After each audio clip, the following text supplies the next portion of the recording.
welcome back to Books with Bolton. Today we are reading Islandborn by Juanat Diaz and illustrated by Leo Espinosa.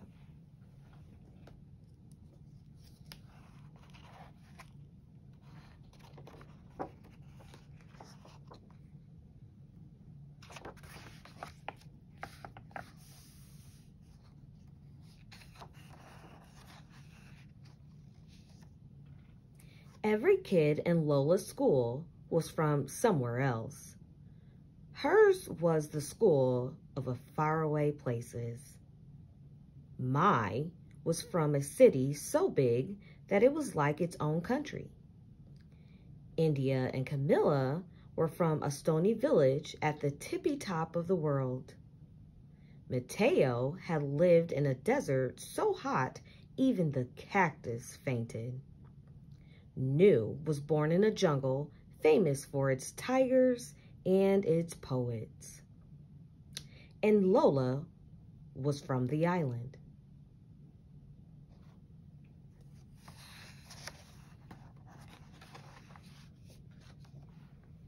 So when her teacher, Miss Obi, told the class, please draw a picture of the country you are originally from, your first country, and bring it in tomorrow. Everyone got super excited. I'm going to put in pyramids, said Dahlia. And I'll draw a canal this long, Franklin said. There's going to be a mongoose in mine, Nelson yelled. Nelson always yelled. Everyone was talking about their drawings. Everyone but Lola. Lola, you see, loved to draw, but she had left the island when she was just a baby, so she didn't remember any of it. Lola raised her hand. She hated raising her hand almost as much as she hated Nelson's yelling. Miss, what if you don't remember where you are from? What if you left before you could start remembering? No problema, Miss Obi said. Are there people around you who do remember? Like my whole neighborhood, Lola said. And they're always talking about the island. Well then, Miss Obi started. Maybe, but Lola finished her sentence. I should talk to everyone who does remember. I should draw from their memories. That's a very good plan, Lola, Miss Obi said with a smile.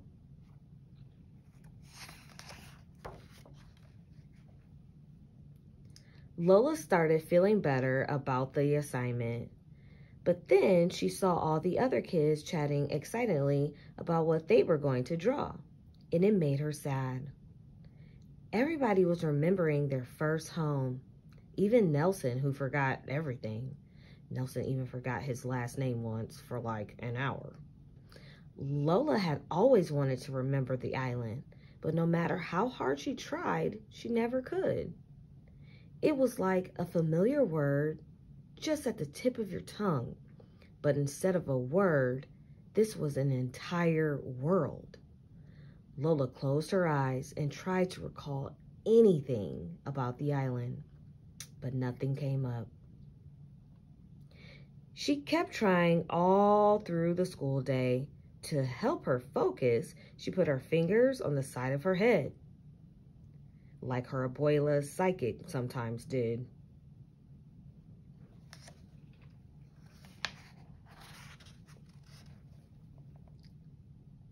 Are you okay? Her cousin Letitia asked as they walked home from school together. I have to draw a picture of the island, Lola explained. But I was just a baby when we left. Prima, you have to help me. I don't remember a lot either, except for the bats. They were as big as blankets, and they used to chase after me at night. Blanket bats? Lola pulled out her notepad and began to sketch.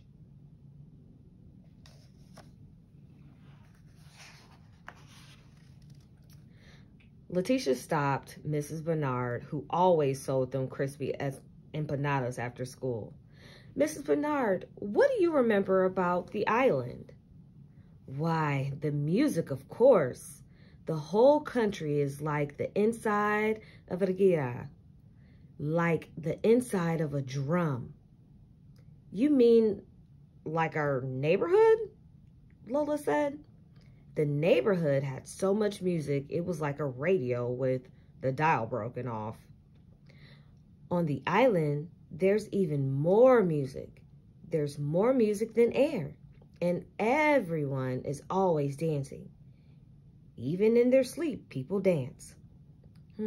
Sleep dancing, Lola sketched.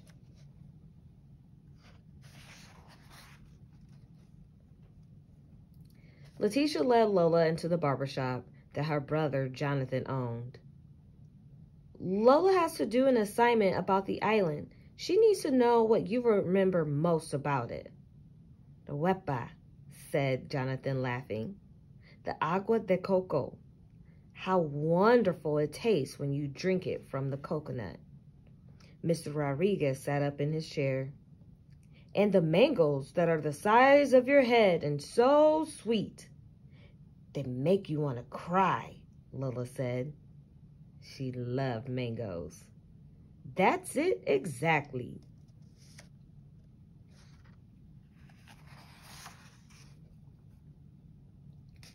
How much color there is, said the woman waiting with her son. Colorful cars, colorful houses, flowers everywhere. Even the people are like a rainbow. Every shade ever made. Like us in here, Lola said. Even more colored, the woman said.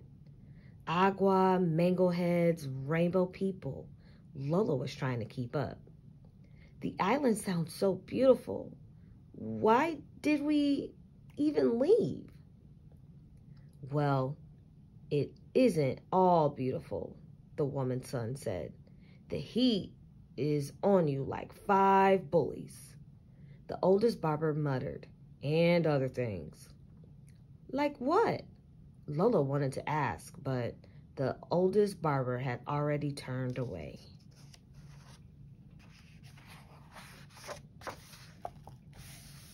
In the lobby of their building, the cousins ran into Mr. Murr, the superintendent.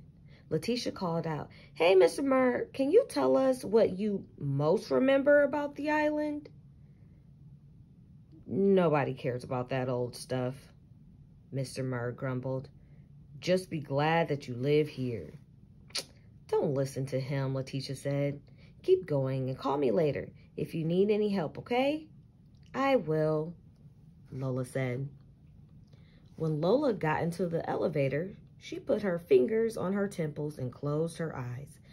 Island, she called, like it was a cat. Island. But like a cat, the island did not come.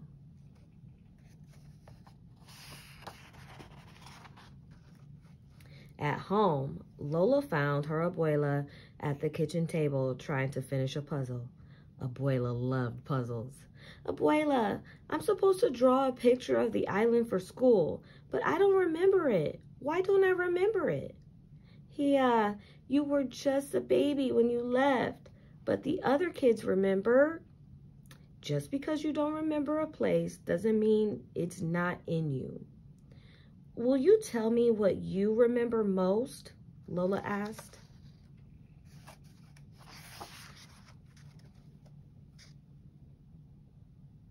Of course, what I remember most is the beaches. Here, our beaches are poetry.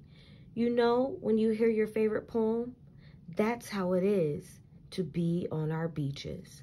Fish jumping from the waves into your lap, and a sunset. Sometimes the dolphins will come out and water to bow goodnight. And up north, where I'm from, there are even whales in the surf.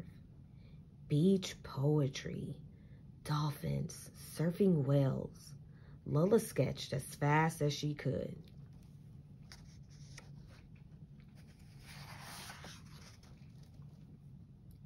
Lola's mother stuck her head in from the kitchen. Yeah, what I remember most is the hurricane that hit the island right after you were born, like the biggest, baddest wolf of all. It huffed and puffed and blew thousands of houses into the sky. Where were we? Lola asked, her eyes wide. We were hiding under the bed is where we were, Abuela said. That's right, her mother said. And you know what? You never cried once. You were such a brave little girl. I wish I could remember that, Lola sighed. Well, it happened, her mother said. You might not remember the island, but it remembers you.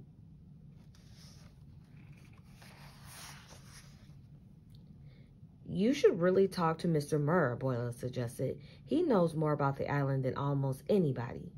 We tried asking him, Lola said, but he didn't want to help.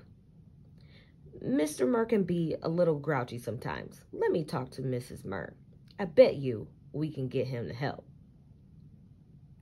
Abuela called downstairs and shouted at Mrs. Murr, who then shouted at Mr. Murr. The old people who were always shouting at each other. That's how they talked. Maybe Nelson was an old person in training. Go down, Abuela said. Mr. Murr said he would try to help. Lola was a little nervous, but that didn't stop her from knocking on the super's door. Mrs. Murr let her in. Look how big you've gotten, Lola. Mr. Murr is in his workshop. Go right on in.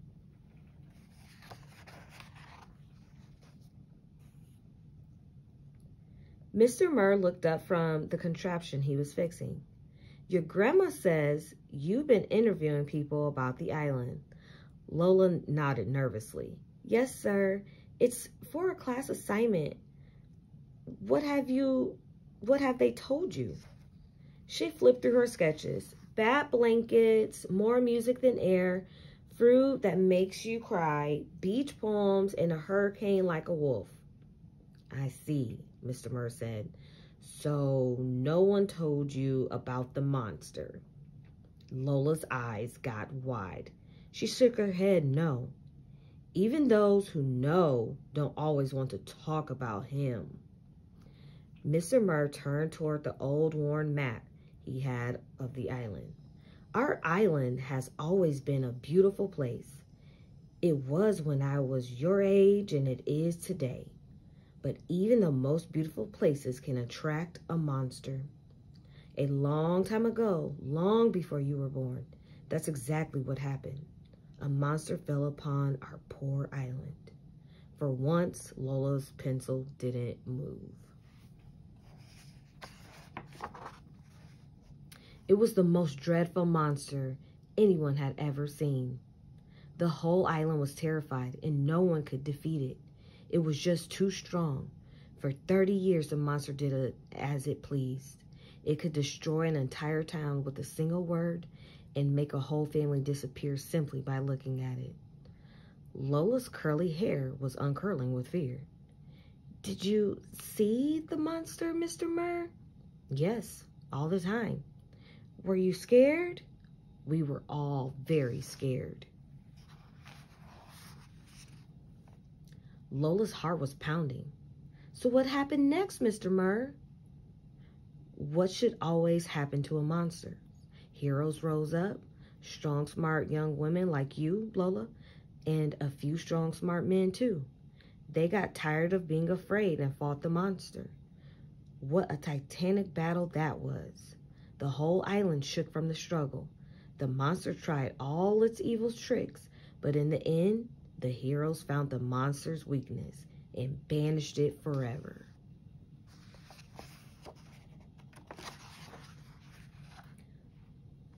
Wow, Lola whispered. What happened to the heroes? No one knows, really. It was so long ago. Mr. Murr took off his glasses and sighed. Anyway, you should get back upstairs. It's getting close to dinner time. Thank you, Mr. Murr, Lola said. Thank you for all your help. How did it go? Lola's mom asked. It was really good. Lola looked at the blank pages in her hand. Lola spent the rest of the night drawing the island. She started out with one page but she needed more room, so she added another page and then another, and soon she had a book.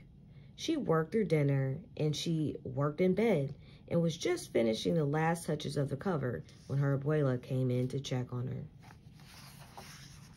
Abuela picked up a drawing of the final battle, and she got really still.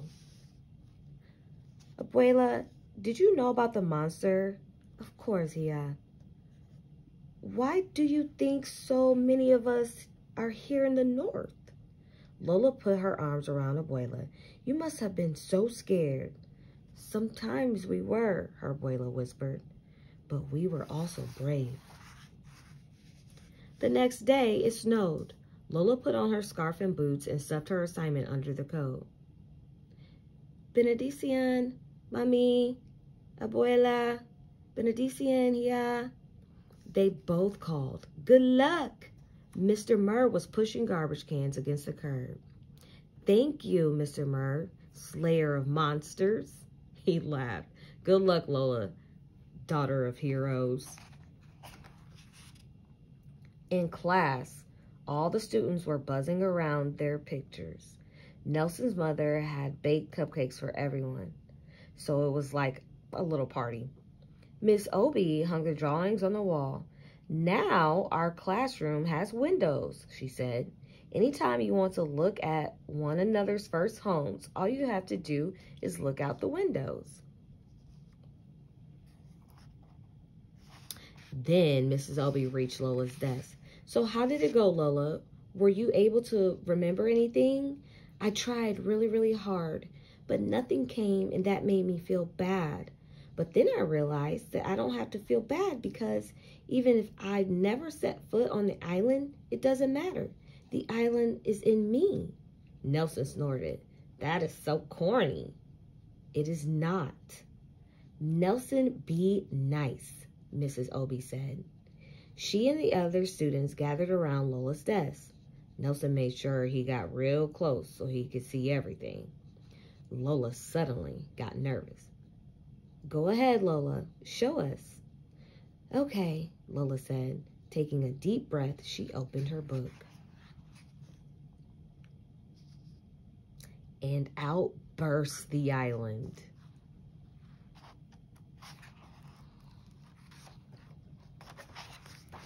All right, friends, I hope you enjoyed Islandborn, and I hope you have a wonderful day. I will see you next time, and don't forget to hit the subscribe button.